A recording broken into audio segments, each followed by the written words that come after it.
चक्रवाती तूफान दाना अब जो है एक सीवियर साइक्लोनिक स्टॉर्म में तब्दील हो चुका है। मौसम विभाग की ओर से कहा गया है कि आज सुबह जो है ये एक सीवियर साइक्लोनिक स्टॉर्म में तब्दील हुआ और भी ज्यादा इससे अपनी शक्ति जो है वो बढ़ा ली है और पश्चिम बंगाल के और ओडिशा के तट से टकराएगा। आज रात कल सुबह के बीच में पश्चिम बंगाल के लोगों के लिए खतरा नहीं टला है और स्पेशली उन लोगों के लिए जो तटीय इलाके में रहते हैं। हम फिलहाल पूर्वी मिदनापुर के दीघा में है और आप देखिए किस तरह से यहाँ पर तेज हवाएं चलनी शुरू हो चुकी हैं, क्योंकि मौसम विभाग की ओर से कहा गया है कि जब लैंडफॉल होगा तब हवाएं जो है 110 से लेकर 120 किलोमीटर प्रति घंटे की रफ्तार से चलेंगी। काफी तेज हवाएं होगी, बारिश भी बेहद ज्यादा होगी। आज सुबह से यहाँ पर पूर्वी मिदनापुर के दीघा में आप देखिए मौसम जो है वो बदलना शुरू हो चुका है। काले बादल जो है वो छाए हैं और समुन्दर में किस तरह से यहाँ पर ऊंची ऊंची लहरें भी उठ रही है और वर्षा जो है वो भी शुरू हो चुकी है। बारिश लगातार अब तेज होती हुई दिख रही है। ऐसे में आप देखिए इस इलाके में जितने भी पर्यटक थे उन्हें फिलहाल इवैक्यूएट कराया गया है और उन्हें जो अलग अलग जगह पर भेजा गया है। प्रशासन की ओर से एडवाइजरी जारी कर दी गई थी कि यहाँ पर जितने भी होटल में जो पर्यटक हैं उन्हें ये कह दिया जाए कि वो अब वापस चले जाएं और होटल्स को ये कहा गया है कि अगली बुकिंग तब तक ना ले जब तक इस तूफान का असर चला जाता है। स्थानीय जो लोग हैं और जो लो लाइंग इलाके में रहते हैं उनको फिलहाल इवैक्यूएट कर जो है साइक्लोन शेल्टर्स में शिफ्ट किया गया है। 2 एनडीआरएफ की टीमों को फिलहाल यहाँ पर तैनात किया गया है। साथ ही राज्य प्रशासन का जो डिजास्टर मैनेजमेंट ग्रुप है और सिविल डिफेंस जो है उन्हें भी यहाँ पर डिप्लॉय किया गया है, क्योंकि जब लैंडफॉल होगा तब कहा जा रहा है बेहद तेज हवाएं चलेगी, क्योंकि 120 किलोमीटर प्रति घंटे की रफ्तार से हवाएं चल सकती है।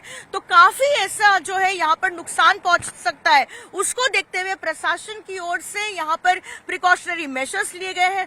पर्यटकों को हटाया गया है। स्थानीय लोग जो हैं जो लो लाइंग एरियाज में रहते हैं उन्हें साइक्लोन शेल्टर्स में भेजा गया है और कहा गया है कि जब तक साइक्लोन का असर कल सुबह तक नहीं कम हो जाता है तब तक वो वापस ना जाए। सबसे पहले मैं आपको दीघा की तस्वीरें दिखा रही हूँ। आप देखिए किस तरह से ये पूरा इलाका जो है वो काले घने बादलों से ये भरा है और साथ ही अगर आप समुंदर देखें तो किस तरह से यहाँ पर ऊंची ऊंची लहरें उठ रही है और एक तरह से है पानी का स्तर भी जो है लगातार बढ़ते हुए दिख रहा है। ये मौसम सुबह से बदलना शुरू हो चुका है। सुबह से जो है यहाँ पर बारिश शुरू हो चुकी है और अब जो है धीरे धीरे बारिश जो है वो और भी ज्यादा भारी हो रही है और हवाएं भी जो है वो और भी ज्यादा तेज हो रही है। आपको बता दें कि ये जो चक्रवाती तूफान है दाना अब ये सीवियर साइक्लोनिक स्टॉर्म में तब्दील हो चुका है, यानी कि और भी ज्यादा शक्ति बढ़ाते हुए वो ओडिशा और पश्चिम बंगाल के तट के तरफ जो है आगे बढ़ रहा है। और मौसम विभाग की तरफ से कहा गया है कि जो लैंडफॉल प्रोसेस है वो आज शाम से शुरू हो जाएगा और कल सुबह तक जो है वो पूरा लैंडफॉल प्रोसेस को खत्म किया जाएगा। लेकिन इस बीच जो है कई ऐसे जिले हैं पश्चिम बंगाल के जहां पर क्षति पहुंच सकती है। एक जिला ये जो ईस्ट मिदनापुर है जहां पर हम पहुंचे हैं, क्योंकि ये रेडियस के अंदर है उस तूफान के, लेकिन लैंडफॉल का जो लोकेशन बताया जा रहा है वो ओडिशा का बताया जा रहा है। जो जगह है भीतरकनिका और धामरा उसके बीच के लोकेशन पर जो है ये लैंडफॉल होगा आज रात से कल सुबह तक। लेकिन कई ऐसे प्रिकॉशनरी मेजर्स है जो राज्य सरकार की तरफ से लिए गए हैं, जहां एक तरफ ओडिशा ने भी तैयारी कर ली है, वहीं दूसरी ओर पश्चिम बंगाल में भी जो है तैयारी कर ली गई है।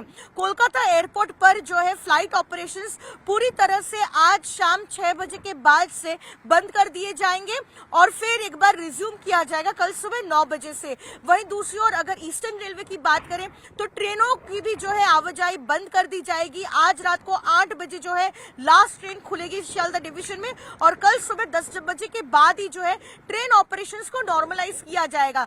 वहीं दूसरी ओर अगर हम राज्य की बात करें तो कुल मिलाकर 9 एनडीआरएफ की टीम्स को तैनात कर लिया गया है। पूर्वी मिदनापुर में भी 2 एनडीआरएफ की टीम है और राज्य सरकार की जो एसडीआरएफ है, सिविल डिफेंस की टीम से, डिजास्टर मैनेजमेंट की जो टीम से, उन्हें फिलहाल तैनात कर लिया गया है। आप देखिए यहाँ पर ये एक पर्यटक स्थल है, लेकिन इस दीघा के बीच पर आपको कोई भी पर्यटक अभी नहीं दिखेगा, क्योंकि पुलिस की तरफ से एडवाइजरी कल ही जारी कर दी गई थी कि कोई भी होटल अब जो है साइक्लोन के समय पर टूरिस्ट को नहीं रख पाएंगे, उन्हें इवैक्यूएट करना होगा, और जब तक इसका असर नहीं चला जाता है तूफान का, तब तक वो नई बुकिंग्स नहीं ले पाएंगे। वहीं इस तटीय इलाके में जो स्थानीय लोग रहते हैं, उन्हें भी साइक्लोन शेल्टर से फिलहाल शिफ्ट किया गया है। For more of such videos, do like, share and subscribe to ET Now Swadesh.